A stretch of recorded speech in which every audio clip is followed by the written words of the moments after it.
আসসালামু আলাইকুম, শুভেচ্ছা সহ আমন্ত্রণ চ্যানেল আই সংবাদে আপনাদের সাথে আছে আমি নবনীতা। বিস্তারিত সংবাদে শুরুতেই জানিয়ে দিচ্ছি সুপার ফ্রেশ ফর্টিফাইড সয়াবিন তেল সংবাদ শিরোনাম। গুম, খুন ও বিচার বহির্ভূত হত্যাকাণ্ডের বিচার নিশ্চিত করতে তথ্য উপদেষ্টার আশ্বাস। সোহরাওয়ার্দী উদ্যানে সব অপরাধের বিচার দাবিতে একাত্মতা প্রকাশ। বাংলাদেশের অভ্যুত্থান বিশ্বে নজির স্থাপন করেছে বললেন প্রধান উপদেষ্টা। অর্জন ছেড়ে দিলে বাংলাদেশ ফিরে যাবে আগের চেহারায় মন্তব্য। মানুষের আস্থা অর্জনে কাজ করতে দলীয় নেতাকর্মীদের তারেক রহমানের নির্দেশ। ক্ষমতায় গেলে জবাবদিহিতামূলক সরকার প্রতিষ্ঠার প্রতিশ্রুতি। রমজানে ছোলা, খেজুর ও চিনি সহ কোনো পণ্যের সংকট হবে না বলে বাণিজ্য উপদেষ্টার আশ্বাস। দাম না বেড়ে স্থিতিশীল কিংবা কমার প্রত্যাশা। এবং কর ফাঁকিতে আন্তর্জাতিক প্রতিযোগিতায় দেশ পিছিয়ে যাবে মনে করেন অর্থ উপদেষ্টা। ভ্যাট হার কমানো সম্ভব নয় বলে এনবিআর এর দাবি।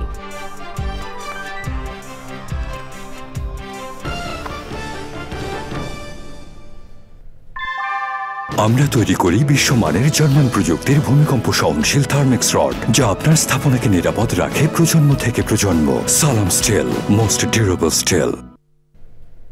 সংবাদ শিরোনামগুলো জানাচ্ছিলাম। এখনকার সংবাদ আয়োজন একই সঙ্গে চ্যানেল আইয়ের ইউটিউব চ্যানেল এবং চ্যানেল আইয়ের ওটিটি প্ল্যাটফর্ম আই স্ক্রিনে লাইভ স্ট্রিমিং হচ্ছে। যাচ্ছি পুরো সংবাদে। গণহত্যা, গুম, খুন, ক্রসফায়ার, পুলিশি হেফাজতে নির্যাতন ও মৃত্যু, পিলখানা হত্যাকাণ্ড, শাপলা চত্বর গণহত্যা, মোদি বিরোধী আন্দোলন সহ বাংলাদেশে বিভিন্ন সময়ে হওয়া ফ্যাসিবাদী জুলুমের প্রতিবাদে গণজামায়াত করেছেন ভুক্তভোগী ও তাদের পরিবারের সদস্যরা। সোহরাওয়ার্দী উদ্যানে বিচারের দাবিতে একাত্মতা প্রকাশ করতে অংশ নেন বৈষম্য বিরোধী ছাত্র আন্দোলন, জাতীয় মানবাধিকার কমিশনের প্রতিনিধি দল থেকে শুরু করে দেশের বিভিন্ন রাজনৈতিক দলের নেতাকর্মীরা। এ সময় অন্তর্বর্তী সরকারের তথ্য উপদেষ্টা নাহিদ ইসলাম সমাবেশে সব গুম, খুন এবং বিচার বহির্ভূত হত্যাকাণ্ডের বিচার নিশ্চিত করার আশ্বাস দেন। ফ্যাসিবাদ রুখতে বিভিন্ন রাজনৈতিক দলের নেতারা জাতীয় ঐক্যের আহ্বান জানিয়েছেন। তাফহিমুল ইসলাম সুজন জানাচ্ছেন। আন্তর্জাতিক মানবাধিকার দিবসে মায়ের ডাকের এই আয়োজন। এতে হাজারো মানুষের গণজমায়েতের প্রত্যেকেরই রয়েছে আলাদা আলাদা হৃদয়বোধেরক গল্প। বিচার বহির্ভূত হত্যাকাণ্ডের সাথে জড়িতদের সর্বোচ্চ শাস্তির দাবি জানিয়ে ভুক্তভোগীরা বলছেন, গত 15 বছরে পুরো শাসন জুড়েই দেশে মানবাধিকার লঙ্ঘনের শীর্ষে ছিল গুম আর বিচার বহির্ভূত হত্যাকাণ্ড। আমরা ছোট থেকে বড় হয়ে গেছি, বাবার আদর ছাড়া বাবার হাতটা পর্যন্ত ধরতে পারিনি। এই যে 12টি বছর ধরে 13টি বছর ধরে ঘুম নাই, ছেলের আশায় আশায় দিন কাটাচ্ছি। যে জালিমগুলো আমাদের সন্তানগুলোরে গুম করছে, ওদেরকে বিচারের আওতায় আনো। সোহেল রানা, শহীদ সোহেল রানা বেয়ারিশ না, সে ওয়ারিশ। ক্ষমতায় যাওয়ার জন্য কেউ যদি আওয়ামী লীগকে ছাড় দেওয়ার চেষ্টা করে তাদের বিরুদ্ধে ব্যবস্থা নেওয়ার হুঁশিয়ারি দেন 24-এর আন্দোলনের নেতারা। আপনারা যদি মনে করে থাকেন যারা সমঝোতার রাজনীতিতে বিশ্বাস করেন, যারা চাচ্ছেন ব্যাকডোর দিয়ে সমঝোতা করবেন, মামলা বাণিজ্যের মধ্য দিয়ে সমঝোতা করবেন, মনে রাখবেন এই প্রশস্ত বুকের উপর দিয়ে তাহলে আবার বুলেট যেতে হবে।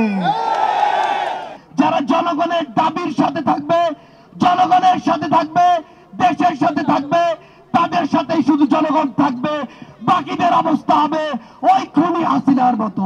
অসাম্প্রদায়িক বাংলাদেশ গড়তে এবং ফ্যাসিবাদ রুখতে সবাইকে ঐক্যবদ্ধ থাকার আহ্বান জানিয়েছেন রাজনীতিবিদরা। অন্য কোন দেশ, অন্য কোন জাতি আমাদের স্বাধীনতায় হস্তক্ষেপ করতে পারবে না। সাজানো বিচারক দিয়ে নির্মমভাবে জুডিশিয়াল কিলিং করা হয়েছে। তারপর জুলাই আগস্টের অভ্যুত্থানে 2000 ছাত্র জনতাকে খুন করা হয়েছে। সমাবেশে যোগ দিয়ে অন্তর্বর্তী সরকারের উপদেষ্টা নাহিদ ইসলাম সব গুম এবং বিচার বহির্ভূত হত্যাকাণ্ডের বিচার নিশ্চিত করার আশ্বাস দিয়ে বলেন, আওয়ামী লীগকে যারা প্রতিষ্ঠা করতে চায় তাদেরকেও জনগণের শত্রু হিসাবে চিহ্নিত করতে হবে। আওয়ামী লীগের বিদায় হয়ে গিয়েছে, আওয়ামী লীগকে পুনর্বাসন কারা কারা করবেন বা করতে চান, এখন সেইটা হচ্ছে আলোচনার বিষয়। যারা করতে চান জনগণ তাদেরকেও গণশত্রু হিসেবেই চিহ্নিত করবে। মানুষের সাংবিধানিক অধিকার রক্ষায় গুম খুন সহ সব ধরনের মানবাধিকার লঙ্ঘনের ধারা থেকে বের হতে হবে দেশকে, এমনটাই আশা ভুক্তভোগী পরিবারদের। তাফিমুল ইসলাম, চ্যানেল আই, ঢাকা। পৃথিবীতে অনেক অভ্যুত্থান হয়েছে, তবে বাংলাদেশের ঘটনা ভিন্ন রকমের, এমন মন্তব্য করে প্রধান উপদেষ্টা অধ্যাপক ডক্টর মোহাম্মদ ইউনূস বলেছেন, বাংলাদেশের অভ্যুত্থান নজির স্থাপন করেছে। ছাত্র জনতার বিপ্লবে অংশ নেওয়া নারীদের জন্য আয়োজিত অনুষ্ঠানে প্রধান উপদেষ্টা বলেন, অর্জন ছেড়ে দিলে বাংলাদেশ ফিরে যাবে আগের চেহারায়। মোস্তফা মল্লিক জানাচ্ছেন। জুলাইয়ের কন্যারা আমরা তোমাদের হারিয়ে যেতে দেব না শীর্ষক অনুষ্ঠানের আয়োজক মহিলা ও শিশু বিষয়ক মন্ত্রণালয়। জুলাই আগস্টের বিপ্লবে অংশ নেয়া নারীদের আলোকিত করতেই এমন আয়োজন। প্রধান উপদেষ্টা বলেন, 5ই আগস্টের আগের বাংলাদেশ আর এখনকার বাংলাদেশের মধ্যে বেশ পার্থক্য। স্কুলের মেয়ে, কলেজের মেয়ে, বিশ্ববিদ্যালয়ের মেয়ে, চাকরিজীবী মেয়ে, যে যেখান থেকে বেরোছে, পরিবারের মেয়ে, সবাই এসে এটাতে যোগ দিয়েছে এবং সমানভাবে এগিয়ে এসছে। এটা বাংলাদেশকে একেবারে পরিবর্তন করে দিয়েছে। এটা বাংলাদেশ, ওই আগের বাংলাদেশ, 5ই আগস্টের আগের বাংলাদেশ এটা আর নাই। এটা একটা নতুন বাংলাদেশ। সবার সম্মিলিত বিজয়কে ধরে রাখতে তরুণদের আহ্বান জানান প্রধান উপদেষ্টা। যে নতুন বাংলাদেশের স্বপ্ন তোমাদের সবার মনে আছে, বাংলাদেশের সবার মনে আছে, সেটাকে পূরণ করতে হবে। এবং যেহেতু তোমরা সেই দায়িত্ব নিয়ে এগিয়ে এসছো, তোমরা এখন ছেড়ে দিয়ে চলে গেলে আবার যেমনি ছিল এমনি চলে যাও। এটা বিরাট সৌভাগ্যের বিষয়। তোমরা একটা সুযোগ পেয়েছো, সুযোগটা গ্রহণ করেছো এবং দেখিয়ে দিয়েছো তোমরা এই বাংলাদেশকে একেবারে সম্পূর্ণ নতুন এক বাংলাদেশ করতে পারো। এটা কোনো অসুবিধা নেই। শুধু পুরনোদের পাল্লায় পড়ে যেও না, মনে হবে যে এটা ছাড়া হয় না বলে আর তোমাদের কথা আমরা শুনবো না। তোমরা যদি পুরনোদের কথা শুনতে আরম্ভ করো তাহলে তোমাদের শেষ, ফিনিশ। এই একটা জিনিস তোমাদেরকে পরিষ্কার করতে হবে যে পুরনোদের কথার ফাঁদে পা দিও না। বুঝে পারা যায় না বলে আমরা দেখবো কি পারা যায় কি পারা যায় না, আমরা ঠিক করবো। কারণ তোমাদের শক্তি ওদের শক্তির চেয়ে অনেক বেশি। যে শক্তি, সেই শক্তিটার সঙ্গে তোমরা এখন বোঝাপড়া করো কিভাবে সেই শক্তিটা কাজে লাগাতে পারবে। ডক্টর মোহাম্মদ ইউনূস বলেন, বাংলাদেশের তরুণদের যে অসীম শক্তি তা এখনো শেষ হয়ে যায়নি। বাংলাদেশ কখনোই যেন আগের অবস্থায় ফিরে না যায়, সেজন্য সবাইকে একসঙ্গে কাজ করার আহ্বান জানান প্রধান উপদেষ্টা। Mostafa Mallik, channel I, Dhaka. মানুষের প্রত্যাশা পূরণ ও আস্থা অর্জনে কাজ করতে দলীয় নেতাকর্মীদের নির্দেশ দিয়েছেন বিএনপির ভারপ্রাপ্ত চেয়ারম্যান তারেক রহমান। বিকেলে বিএনপির দেয়া 31 দফা নিয়ে কুমিল্লায় এক কর্মশালায় ভার্চুয়ালি যুক্ত হয়ে তিনি বলেন, যখন অনেকেই বিশ্বাস করতে চাইত না স্বৈরাচার বিদায় নেবে, তখনই বিএনপি রাষ্ট্র কাঠামো সংস্কারের প্রস্তাবনা দেয়। বিএনপির এই উদ্যোগের কথা নিজেদের মধ্যে সীমাবদ্ধ না রেখে প্রান্তিক মানুষের কাছে পৌঁছে দিতে বলেন তারেক রহমান। ক্ষমতায় গেলে জবাবদিহিতামূলক সরকার প্রতিষ্ঠার প্রতিশ্রুতিও দেন তিনি। আক্তার হোসেন জানাচ্ছেন। রাষ্ট্র কাঠামো মেরামতে বিএনপির দেওয়া 31 দফা সংস্কার প্রস্তাবনা নিয়ে কুমিল্লা বিভাগের বিভিন্ন পর্যায়ের নেতাকর্মীদের প্রশিক্ষণ কর্মশালায় অংশ নেন দলের ভারপ্রাপ্ত চেয়ারম্যান তারেক রহমান। বিএনপির প্রতি মানুষের আস্থা ও বিশ্বাস ধরে রাখতে নেতাকর্মীদের দিক নির্দেশনা দেন তারেক রহমান। বলেন, বিএনপির নেতাকর্মীদের আচরণ করতে হবে মানুষের প্রত্যাশা অনুযায়ী। আমাদের কথাবার্তা, উঠা বসা, চলন বলন সবকিছুতে এমন কিছু থাকতে হবে যে কারণে মানুষ আমাদের উপরে ভরসা করবে, যে কারণে মানুষ আমাদের উপর আস্থা রাখবে। আপনারা প্রত্যেকে বিএনপির অ্যাম্বাসাডর বা বিএনপির প্রতিনিধি।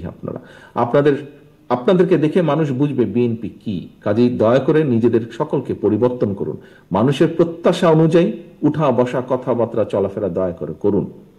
কারণ এই যে মানুষের প্রত্যাশা, এটিকে ধরে রাখতে হবে। আপনি, আমি, আমাদের সকলকে ঐকান্তিক প্রচেষ্টার মাধ্যমে এটিকে ধরে রাখতে হবে।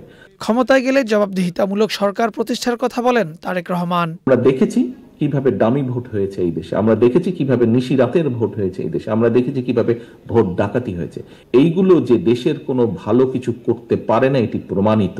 আমরা চাই আগামী দিনে দেশে একটি জবাবদিহিতার সরকার শুরু হোক। ইউপি চেয়ারম্যান থেকে শুরু করে দেশের প্রধানমন্ত্রী, প্রত্যেককে জবাব দিতে হবে জনগণের কাছে, যা প্রত্যেকের জবাবদিহিতা থাকতে হবে। শুধু 31 দফা নয়, রাষ্ট্রের কল্যাণে যে কোনো ভালো প্রস্তাবনাও সাদরে গ্রহণ করবে BNP. Akhtar Hossain, channel I, Dhaka. গত 5ই আগস্ট থেকে 22 অক্টোবর পর্যন্ত সাম্প্রদায়িক সহিংসতায় দেশে 88টি মামলা দায়ের করা হয়েছে। এসব ঘটনায় আটক করা হয়েছে 70 জনকে। সহিংসতার অধিকাংশ ঘটনাই রাজনৈতিক। নগরীর ফরেন সার্ভিস একাডেমিতে আয়োজিত সংবাদ সম্মেলনে এসব তথ্য দিয়েছেন প্রধান উপদেষ্টার প্রেস সচিব শফিকুল আলম। হিন্দু, বৌদ্ধ, খ্রিস্টান ঐক্য পরিষদ এবং বিভিন্ন জেলার পুলিশের দেওয়া তথ্য উল্লেখ করে শফিকুল আলম বলেছেন, যারা সন্ত্রাসী ঘটনার সঙ্গে জড়িত তাদের প্রত্যেককেই আইনের আওতায় আনা হবে। একটা পুলিশের থেকে আমরা একটা প্রতিবেদন পেয়েছি, তারা বলছে যে মোট 70 জন কয়েকটা ঘটনায়, এবং এটা চলমান। এটা আমরা আরো বেশ কিছু 88টা কেস হয়েছে। অ্যারেস্টের সংখ্যা আরো বাড়বে এবং কেসের সংখ্যাও 2-1টা বাড়তে পারে। অনেকগুলো ক্ষেত্রে আমরা যেটা আমরা নোটিশ করেছি সেটা হচ্ছে যে এই অ্যাটাকগুলো হয়েছে যে ধরেন কেউ আগের রুলিং পার্টির মেম্বার ছিলেন, উনি হয়তো বা মাইনরিটি ফেতে, তো রুলিং পার্টির মেম্বার ছিলেন, তাকে অ্যাটাক করা হয়েছে। এখন এটাকে আপনি কিভাবে নেবেন? রমজানে ছোলা, খেজুর, চিনি সহ কোনো পণ্যের সংকট হবে না বলে আশ্বস্ত করলেন বাণিজ্য উপদেষ্টা শেখ বশিরউদ্দিন। সরবরাহ ঠিক রাখতে এরই মধ্যে আমদানি এবং মজুদ নিশ্চিত করা হয়েছে। দাম আর বাড়বে না, বরং স্থিতিশীল থাকবে, না হয় কমবে, আশাবাদী উপদেষ্টা।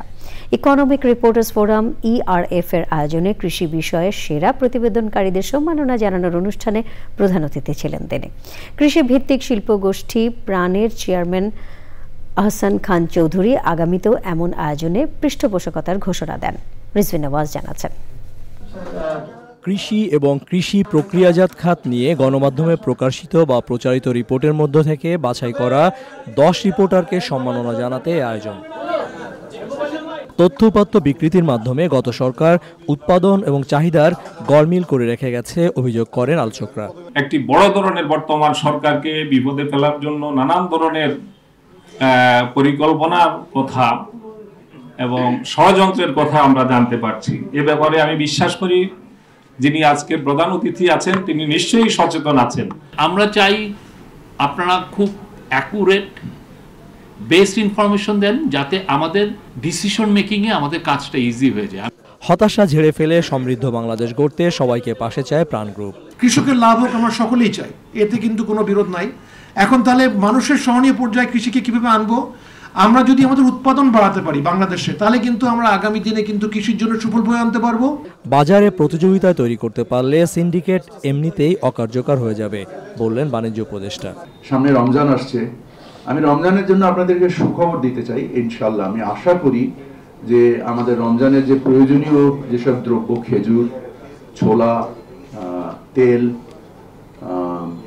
বা অন্যান্য যত পণ্য লাগে, আমি আশা করি যে ইনশাআল্লাহ আল্লাহর রহমতে আপনারা দোয়া করবেন যেন বাজার স্থিতিশীল থেকে যেন নিম্নগামী থাকে। ERF প্রাণ মিডিয়া অ্যাওয়ার্ড পাওয়া সাংবাদিকদের মধ্যে 5 জন দৈনিক পত্রিকার, টেলিভিশন থেকে 3 জন আর অনলাইন পত্রিকার 2 জন। Rizvi Nawaz, channel I, Dhaka. অর্থ উপদেষ্টা ডক্টর সালেউদ্দিন আহমেদ বলেছেন, কর ফাঁকি সাধারণ বিষয় মনে হলেও সার্বিকভাবে নেতিবাচক প্রভাব পড়ে। অনেক ব্যবসায়ী কর মওকুফের অনুরোধ করেন জানিয়ে তিনি বলেন, এমন হলে বহির্বিশ্বের সাথে প্রতিযোগিতা করতে পারবে না বাংলাদেশ।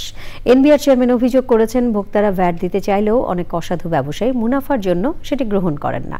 ভ্যাটের হার কমানো সম্ভব হবে না বলেও জানান তিনি। নাজিব বেগ জানাচ্ছেন, ভ্যাট দিবস উপলক্ষে জাতীয় রাজস্ব বোর্ডের আলোচনায় কর আদায়ের পরিমাণ বাড়াতে নানা পরামর্শ দেন বক্তারা।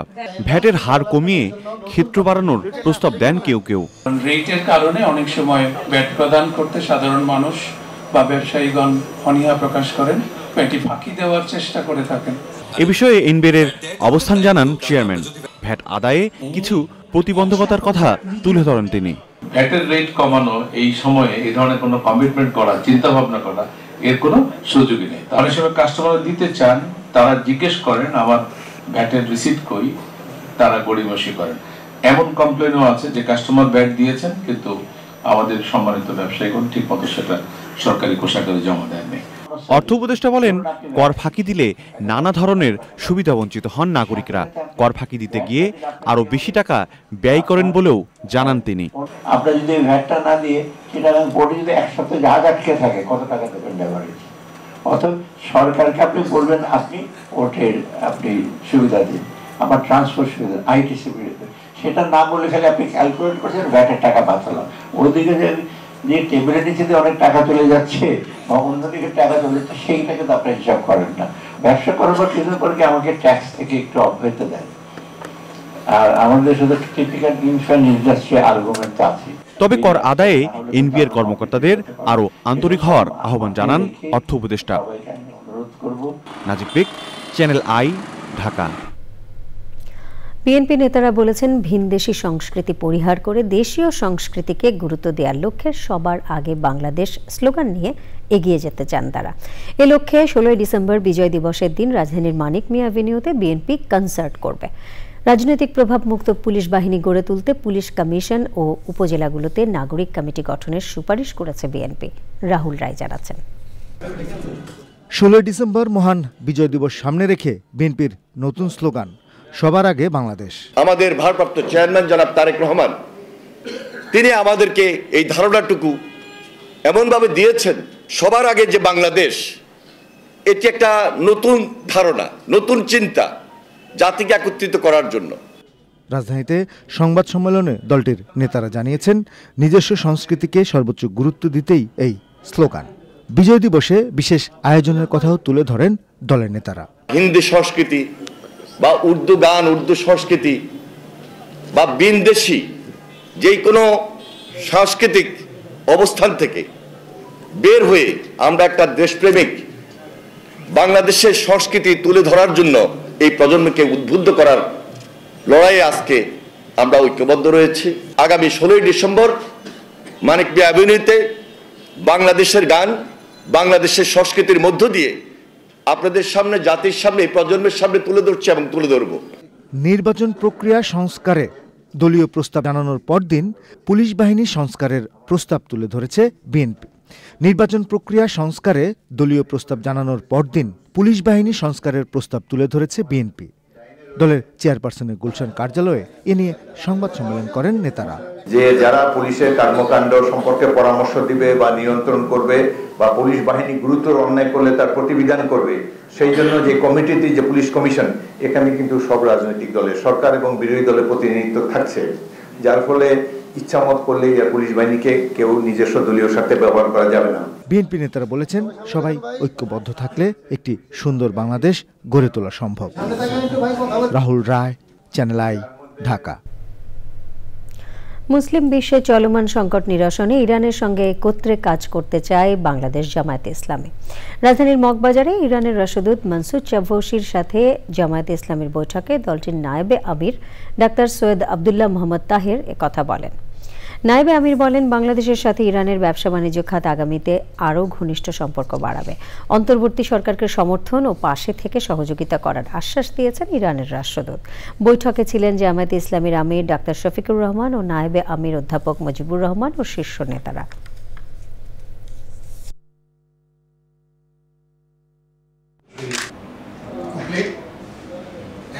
মুসলিম ঐক্যের উপরে জোর দিয়েছেন। ইরান এবং বাংলাদেশের বাণিজ্যে আরও সমৃদ্ধ কীভাবে হতে পারে, কোন কোন এরিয়ায় বেশি বাণিজ্য হতে পারে, সে ব্যাপারে আলোচনা করেছেন এবং সারা মুসলিম বিশ্বের যে সমস্ত জায়গায় নানা ধরনের সমস্যা হচ্ছে, ঐক্যবদ্ধভাবে এই সমস্ত সমস্যা কীভাবে মোকাবেলা করা যায় সেই বিষয়েও আমাদের সাথে আলোচনা হয়েছে। রাজধানীর 21টি খাল দখল ও দূষণমুক্ত করে ব্লু নেটওয়ার্ক তৈরি করতে কাজ চলছে বলে জানিয়েছেন পরিবেশ উপদেষ্টা। রাজধানীর পানি ভবনে বাংলাদেশের নদ নদীর সংখ্যা নির্ধারণ শীর্ষক অবহিতকরণ সেমিনারে তিনি বলেন, দেশের সব জেলার একটি নদীর পাশাপাশি বুড়িগঙ্গা, তুরাগ এবং শীতলক্ষা নদী দখল ও দূষণমুক্ত করে প্রবাহমান করার উদ্যোগ চলমান। সেমিনারে শ্রম ও কর্মসংস্থান উপদেষ্টা নদীর নাব্য নিশ্চিতে সার্বিক সচেতনতা ও সমন্বিত উদ্যোগের উপর গুরুত্ব আরোপ করেন।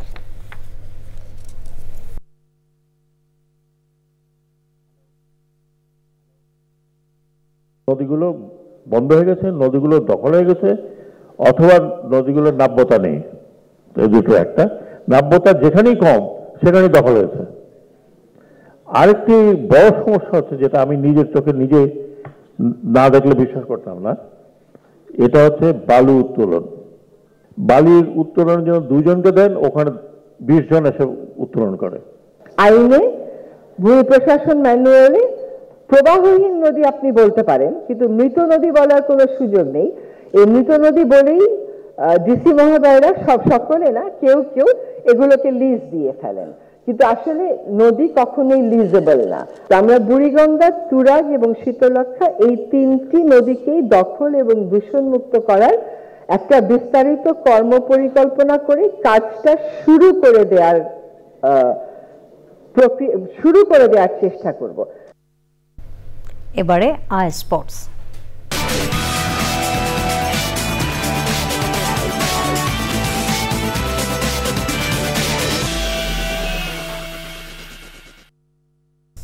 এ পর্যায়ে খেলাধুলার আপডেট নিয়ে আই স্পোর্টসে যোগ দিচ্ছেন আরিফ চৌধুরী। যাচ্ছে আরিফের কাছে। আরিফ, ধন্যবাদ আপনাকে। চলে যাচ্ছি সংবাদের পরবর্তী অংশে। সাবেক উপমন্ত্রী ও বিএনপি চেয়ারপারসনের উপদেষ্টা অ্যাডভোকেট এম রুহুল কুদ্দুস দুলু বলেছেন, গত 15 বছরের শিক্ষা ব্যবস্থা ধ্বংস করেছে শেখ হাসিনা সরকার। তাই শিক্ষা ব্যবস্থা ঠিক করতে সবাইকে ঐক্যবদ্ধ থাকতে হবে। নাটোরের নবাব সিরাজউদ্দৌলা সরকারি কলেজের অনার্স প্রথম বর্ষ 2023-2024 এবং উচ্চ মাধ্যমিক একাদশ 2024-2025 শ্রেণীর শিক্ষার্থীদের বরণ উৎসবে একথা বলেন তিনি। এ সময় ছিলেন ওই কলেজের অবসরপ্রাপ্ত উপাধ্যক্ষ প্রফেসর আব্দুর রশিদ সরকার, কলেজের অধ্যক্ষ প্রফেসর মোহাম্মদ জহিরুল ইসলাম সহ কলেজের শিক্ষক ও সাধারণ শিক্ষার্থীরা। এই শেখ হাসিনা শিক্ষা ব্যবস্থাকে ধ্বংস করেছে। এই শিক্ষা ব্যবস্থাকে ফিরিয়ে আনার জন্য আগামী দিনে এই ছাত্র, এই শিক্ষক, এই সকলকে ঐক্যবদ্ধ থাকতে হবে। এরই সাথে সংবাদে নিয়ে নিচ্ছে খানিকক্ষণের বিরতি। আর বিরতির পর অন্যান্য সংবাদের সাথে জানিয়ে ফিরব। দিল্লিতে বাংলাদেশ হাইকমিশনের বাইরে আরএসএস এর আগুন জ্বালিয়ে বিক্ষোভ, নিরাপত্তা জোরদার জানিয়েছে দেশটির আইন শৃঙ্খলা বাহিনী।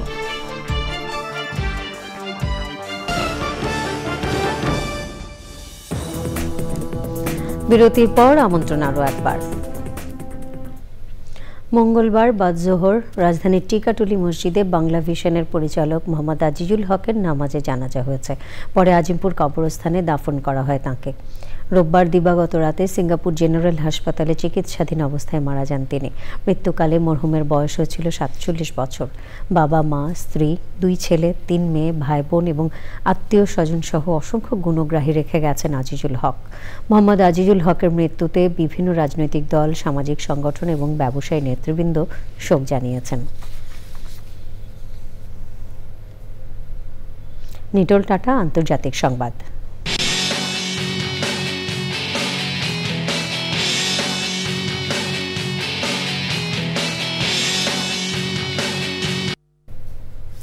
দিল্লিতে বাংলাদেশ হাইকমিশনের বাইরে আগুন জ্বালিয়ে বিক্ষোভ করেছে দেশটির কট্টর হিন্দুত্ববাদী সংগঠন আরএসএস এর সমর্থনে নাগরিক সমাজ। বাংলাদেশের সংখ্যালঘুদের ওপর কথিত হামলার অভিযোগে তারা এই বিক্ষোভ কর্মসূচি করে। এর আগে মার্চ কর্মসূচি ঘোষণা করে হাইকমিশন অভিমুখে একটি মিছিল নিয়ে যান বিক্ষোভকারীরা। বেলা 12টার পর দিল্লির চাণক্যপুরী থানার 3 মূর্তি চক থেকে মিছিলটি শুরু হয়। বিক্ষোভ মিছিলে 3 থেকে 4 হাজার মানুষ অংশ নেয়। এ সময় তারা বিভিন্ন প্ল্যাকার্ড হাতে নিয়ে স্লোগান দিতে থাকে। বিক্ষোভ কর্মসূচিতে অংশ নেন আরএসএস নেতা রঞ্জিশ জিন্দাল, ভারতের সাবেক intelligence bureau chief Rajiv Jain, Congress সংসদ সদস্য শশী থারুর, ঢাকায় ভারতের সাবেক রাষ্ট্রদূত বিনা সিকরি এবং অন্যরা। এমন পরিস্থিতিতে বাংলাদেশ হাইকমিশনের বাইরে নিরাপত্তা জোরদার করা হয়েছে বলে জানিয়েছে দেশটির আইন শৃঙ্খলা বাহিনী। আই স্ক্রিন সাংস্কৃতিক সংবাদ।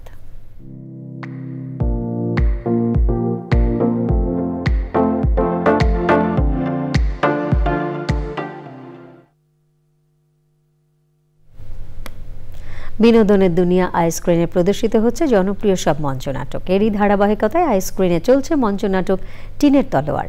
ব্রিটিশ শাসনামল নিয়ে গড়ে উঠেছে নাটকটির গল্প, যেটি পরিবেশন করেছে প্রাঙ্গণে মোর নাট্যদল।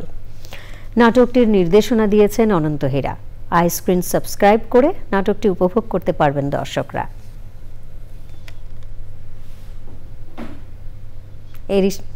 এরই সাথে সংবাদে আবারও নিয়ে নিচ্ছি বিরতি। আর বিরতির পর যখন ফিরছি তখন থাকছে রামপুরার বনিস্ট্রিতে বহুতল ভবনের ম্যানেজারের মরদেহ উদ্ধার, পরিকল্পিত হত্যাকাণ্ড বলে নিকট আত্মীয়দের অভিযোগ।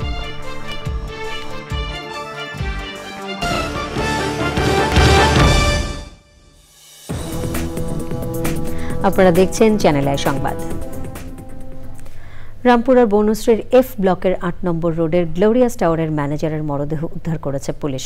10 তলা ভবনের পেছনের দিকে ম্যানেজার আলামিনের মরদেহ পড়েছিল। আরো জানাচ্ছেন যাযাবর মিন্টু। গ্লোরিয়াস টাওয়ারের ছাদের এই ঘরটিতেই থাকতেন ম্যানেজার আল আমিন। কাজ সেরে সোমবার রাত 11:30টার দিকে রুমে যান তিনি। মঙ্গলবার সকালে টাওয়ারের পেছনে তাকে মৃত অবস্থায় পাওয়া যায়। 11:30 এরকম সময় উপরে গেছে, ম্যানেজার স্যারের ফোন দিছি 11:38 সময়, স্যার গেট কি আমি আটকাবো? কয় গাড়ি কয়টা রয়েছে বাইরে? আমি স্যার 4টে গাড়ি রয়েছে, 2টে বড় গাড়ি আর 2টা মোটরসাইকেল। তারপর সব গাড়ি ঠিক আছে, আমি আবার 12টার ভিতরে গেট আটকাই দিছি। আল আমিনের মৃত্যুকে পরিকল্পিত হত্যাকাণ্ড মনে করছেন তার নিকটাত্মীয়রা। আগে যে আলামিন চাকরি করতো ওই ওরে ঠেলে দিছিল যে তোরে আমি দেখে দেবো, কারণ ওরে ওই অ্যাপার্টমেন্টের দায়িত্ব সব পরে দিছিল। ওরে একটু বিশ্বাস কম করতো, না করার পরে ওরা আবার চাকরির থেকেও না করে দিছে, অন্য নিয়ে গেছে। এরপরে ওই বলছে যে তোরে আমি দেখে দেবো। এই তো করার পরে আমার ভাগ্নের এই অবস্থা হয়েছে। হ্যাঁ, যে অবস্থা এর মাইরিয়া, তারপরে মনে করেন এই যে জায়গায় জায়গায় স্পট আছে, এখানে ওরে বাইন দেয়া, রশি দিয়ে বাইন দেয়া, তারপর ওরে ওখানে ফালানো হয়েছে, ওখানে রাখা হয়েছে। ওকে মার্ডার, মানে স্পষ্ট ওকে মার্ডার করা হয়েছে। ওরে মাইরিয়া সুপরিকল্পিতভাবে ওরে মারার পরে ওইখানে রাখা হয়েছে। ময়নাতদন্তের জন্য আল আমিনের মরদেহ ঢাকা মেডিকেল কলেজ হাসপাতাল মর্গে পাঠিয়েছে খিলগাঁও থানা পুলিশ। তদন্ত রিপোর্ট না পাওয়া পর্যন্ত পুলিশ কথা বলতে রাজি হয়নি। যাযাবর মিন্টু, চ্যানেল আই, ঢাকা। জলমহাল ইজারা অবিলম্বে বন্ধ হওয়া উচিত বলে মনে করেন মৎস্য প্রাণী সম্পদ উপদেষ্টা ফরিদা আক্তার। রাজধানীর সেরডাপ মিলনায়তনে জাতীয় হাওর সংলাপে তিনি নদীর পানি বন্টন নিয়ে ভারতের বিরুদ্ধে প্রতিরোধ গড়ে তোলার আহ্বান জানান। হাওরের প্রাণ প্রকৃতি, পরিবেশ, জীবন জীবিকা, অর্থনীতি, সংস্কৃতি ও মানবাধিকার সুরক্ষা নিয়ে এই সংলাপের আয়োজন করা হয়। হাওর অঞ্চলের কৃষক, জেলে, আদিবাসী, সাংবাদিক, উন্নয়ন সংগঠন ও নাগরিক সমাজের প্রতিনিধিরাও সংলাপে অংশ নেন। বিনিয়োগের বকেয়া টাকা আদায়ের জন্য চট্টগ্রামের বৃহৎ শিল্প গ্রুপ এস আলমের গ্রুপের মালিকের সাইফুল আলম মাসুদের বাসার সামনে অবস্থান কর্মসূচি পালন করেছে বেসরকারি ফার্স্ট সিকিউরিটি ইসলামী ব্যাংকের কর্মকর্তারা। নগরীর পাঁচলায় সুগন্ধা আবাসিক এলাকায় চট্টগ্রাম অঞ্চলের 12টি ব্যাংকের কর্মকর্তারা অবস্থান করেন। সে সময় ব্যাংকের সিনিয়র ভাইস প্রেসিডেন্ট ও খাতুনগঞ্জ শাখার ব্যবস্থাপক মোহাম্মদ মোস্তফা কামাল বলেন, ব্যাংকটির 65,000 কোটি টাকা বিনিয়োগের মধ্যে 45,000 কোটি টাকা এস আলম গ্রুপের সংশ্লিষ্ট প্রতিষ্ঠানগুলোর কাছে রয়েছে। চট্টগ্রাম অঞ্চলের ব্যাংকগুলোর গ্রুপটির কাছ থেকে প্রায় 35,000 কোটি টাকা পাওনা রয়েছে, যেগুলো এখনও অনাদায়ী। এ সময় বিভিন্ন শাখার ম্যানেজাররাও বক্তৃতা করেন। আন্তর্জাতিক মানবাধিকার দিবস উপলক্ষে রাজধানী সহ সারা দেশে মানববন্ধন কর্মসূচি পালন করেছে জাতীয়তাবাদী ছাত্রদল। রাজধানীর তেজগাঁওয়ে ঢাকা পলিটেকনিক ইনস্টিটিউটে মানববন্ধন করে ছাত্রদল। পলিটেকনিক শাখার সভাপতি হাদিসুর রহমান শাহিনের সভাপতিত্বে কর্মসূচিতে বক্তব্য রাখেন ঢাকা মহানগর উত্তর ছাত্রদলের সভাপতি মেহেদী হাসান রুয়েল ও সাধারণ সম্পাদক রাসেল বাবু বক্তব্য রাখেন। বিগত সরকারের সময় গুমের শিকার ছাত্রদলের নেতাকর্মী সহ সব নাগরিকের মুক্তি এবং নির্যাতনের বিচার চেয়ে মানববন্ধন করেছে জগন্নাথ বিশ্ববিদ্যালয় ছাত্রদল। বক্তব্য রাখেন কর্মসূচির প্রধান অতিথি ছাত্রদল কেন্দ্রীয় সংসদের সাধারণ সম্পাদক নাসির উদ্দিন নাসির। এ সময় গুম ও বিচার বহির্ভূত হত্যাকাণ্ডের সুষ্ঠু তদন্ত করে অপরাধীদের সর্বোচ্চ শাস্তি নিশ্চিতের দাবি জানায় ছাত্রদল। রংপুর নগরীর বর্জ্য ও পয়ঃবর্জ্য ব্যবস্থাপনা শোধনাগারকে কার্যকর ও বাণিজ্যিকভাবে সম্ভাবনাময় করতে করণীয় নিয়ে কর্মশালা হয়েছে। RDRS বেগম রোকেয়া মিলনায়তনে কর্মশালায় সভাপতিত্ব করেন ফিনিশ মন্ট্রিয়ালের কান্ট্রি কোঅর্ডিনেটর ওয়াহিদা আঞ্জুম। প্রধান অতিথি ছিলেন রংপুর সিটি কর্পোরেশনের প্রধান নির্বাহী কর্মকর্তা উন্মে ফাতিমা। প্যানেল আলোচক হিসেবে বক্তৃতা করেন বেগম রোকেয়া বিশ্ববিদ্যালয়ের শিক্ষক অধ্যাপক ডক্টর তুহিন ওয়াদুদ এবং রংপুর সিটি কর্পোরেশনের নগর পরিকল্পনাবিদ নজরুল ইসলাম। কর্মশালায় রংপুর সিটি কর্পোরেশন, জনস্বাস্থ্য প্রকৌশল অধিদপ্তর, কৃষি বিভাগ, পরিবেশ বিভাগ, এনজিও প্রতিনিধি ও পরিচ্ছন্নতা কর্মীরাও অংশ নেন।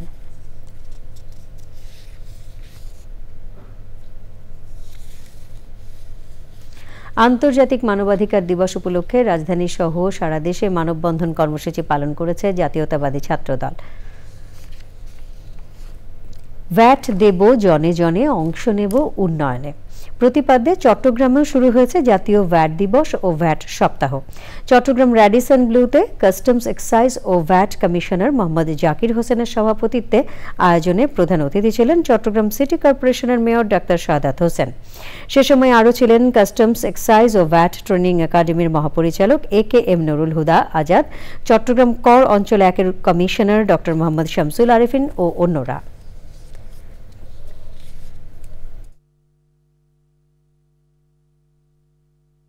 সংস্কার করতে হলে আজকে নিজকে সংস্কার করতে হবে।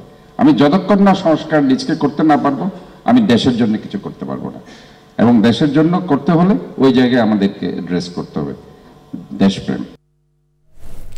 চলমান রাজনৈতিক সংকট, সীমান্ত নিরাপত্তা এবং ভারতের আগ্রাসন ষড়যন্ত্রের প্রতিবাদে সমাবেশ করেছে চাকরিচ্যুত কারাবন্দী বিডিআর জওয়ানদের পরিবারের সদস্যরা। জাতীয় প্রেস ক্লাবের সামনে সমাবেশে বক্তারা কারাবন্দী 1,08,520 জন বিডিআর জওয়ানের মুক্তি দাবি করেন। সমাবেশ থেকে ভারতীয় আগ্রাসনের বিরুদ্ধে জাতীয় ঐক্যের আহ্বান জানান বক্তারা। বিডিআর কল্যাণ পরিষদে সমাবেশের আয়োজন করে। সমাবেশ থেকে ভারতীয় আগ্রাসন বিরোধী স্লোগান দেয়া হয়। Bangladesh society for liver cancer treatment and রিসার্চের আয়োজনে অনুষ্ঠিত হয়েছে তৃতীয় আন্তর্জাতিক বার্ষিক লিভার ক্যান্সার কনফারেন্স 2024। সম্মেলনে লিভার ক্যান্সারের আধুনিক চিকিৎসা, ব্যবস্থাপনা ও গবেষণার সবশেষ গবেষণালব্ধ ফলাফল নিয়ে আলোচনা করেন বিশেষজ্ঞ চিকিৎসকেরা। আয়োজনে প্রধান অতিথি ছিলেন বাংলাদেশ ডায়াবেটিক অ্যাসোসিয়েশনের সভাপতি অধ্যাপক ডাক্তার AK আজাদ খান। সম্মেলনে অংশগ্রহণকারী জাতীয় ও আন্তর্জাতিক লিভার বিশেষজ্ঞরা লিভার ক্যান্সারের চিকিৎসায় নতুন দিগন্ত উন্মোচনকারী গবেষণা এবং আধুনিক চিকিৎসা পদ্ধতি নিয়ে তাদের অভিজ্ঞতা ও মতামত উপস্থাপন করেন।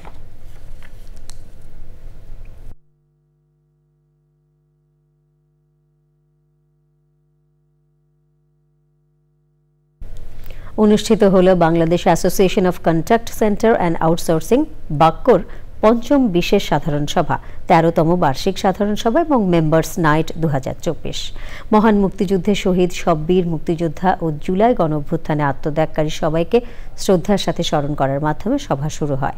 শুভেচ্ছা বক্তব্য রাখেন বাক্কর কার্যনির্বাহী কমিটির সভাপতি তানভীর ইব্রাহিম।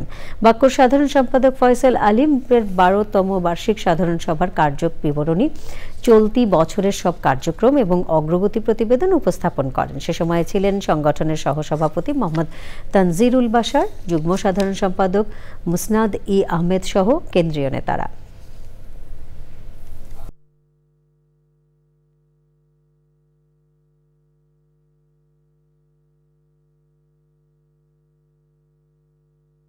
সংবাদে আবারও নিয়ে নিচ্ছি বিরতি, আর বিরতির পর খেলার খবরে থাকছে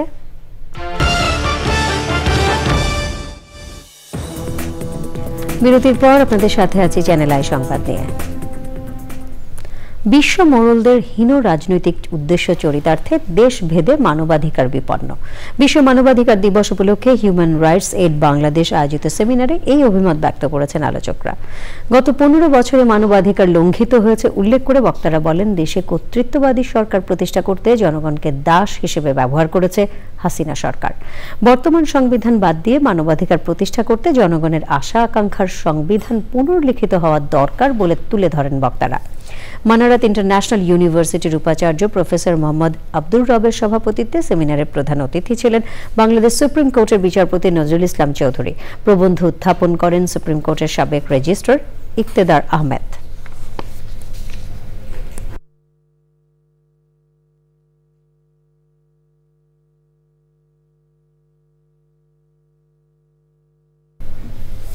স্বাধীন গণ তদন্ত কমিশন গঠনের মাধ্যমে সশস্ত্র বাহিনীতে ব্রিটিশ সামরিক আইন সংস্কারের দাবি সহ 5 দফার রূপরেখা দিয়েছে অবসরপ্রাপ্ত সামরিক বাহিনীর সদস্যদের সংগঠন জাস্টিস ফর কমরেডস।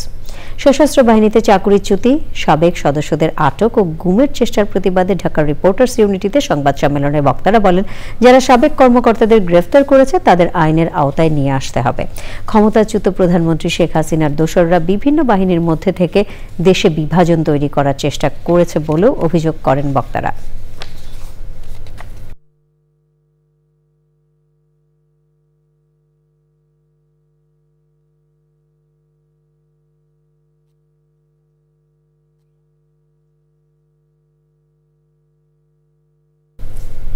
এবার খেলার খবর।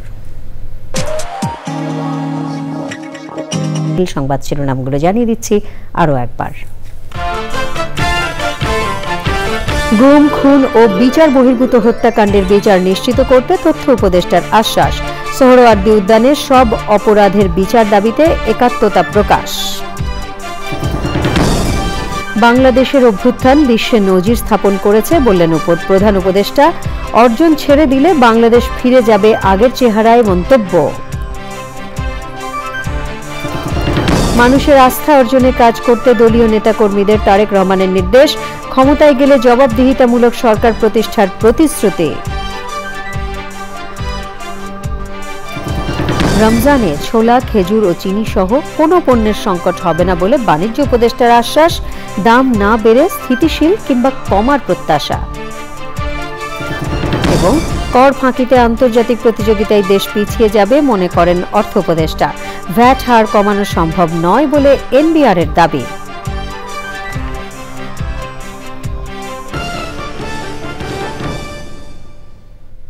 সংবাদে এতক্ষণ আমাদের সাথে থাকার জন্য সকলকে ধন্যবাদ।